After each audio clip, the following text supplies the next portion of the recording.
A couple of people have brought up Numbers 15:32. When the Israelites were in the wilderness, they found a man gathering wood on the Sabbath day, or some translations say gathering sticks on the Sabbath day.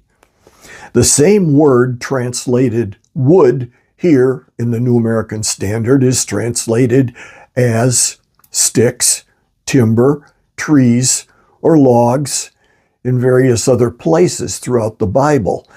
To choose to translate it sticks here and suggest that the man was not really doing work on the Sabbath is twisting the image. The man was brought before Moses and Aaron, and eventually God told them to stone that man. And I hear, "They stoned a man for picking up some sticks on the Sabbath?" That's Satan's tactic. Take a truth and make a tiny adjustment to make it sound different, to put into our heads a slightly different picture. The man was gathering wood. Whatever he was doing, it was real work.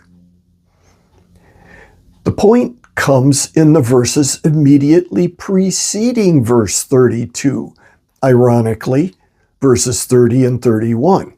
They say, "But whoever acts high-handedly," my version, newer version says, "whoever does wrong defiantly," whether a native or an alien, affronts the Lord and shall be cut off from among the people because of having despised the word of the Lord and broken his commandment, such a person shall be utterly cut off and bear the guilt. Now that verse 32 begins when the Israelites were in the wilderness. The nature of the wording separates that at a different time than when the preceding command was written. And it sounds to me as it is given as an example of acting defiantly toward God.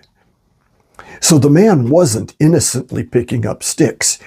He knew God's command, and he knew he was disobeying, and he chose to rub God's nose in it. The gathering wood part was incidental to the event. The story is an integral part of the command in verses 30 and 31 about defiant disobedience, and cannot be understood outside of those verses.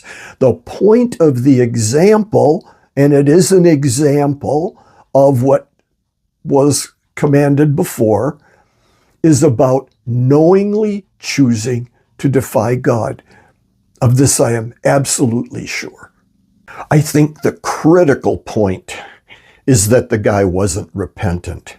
I know that's an argument from silence, but I think it's a good argument. If he had said, "Oh man, I'm sorry, I didn't think it would be a big deal to pick up a few sticks. What can we do about this?"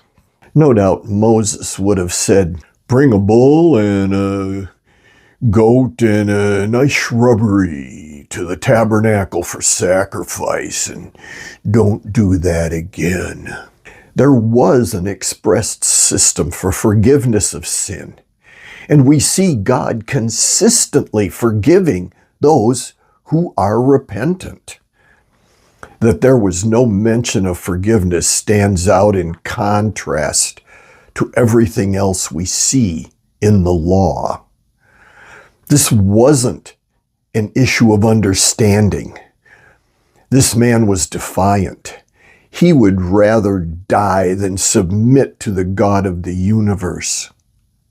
He had a choice, the very same choice we all have.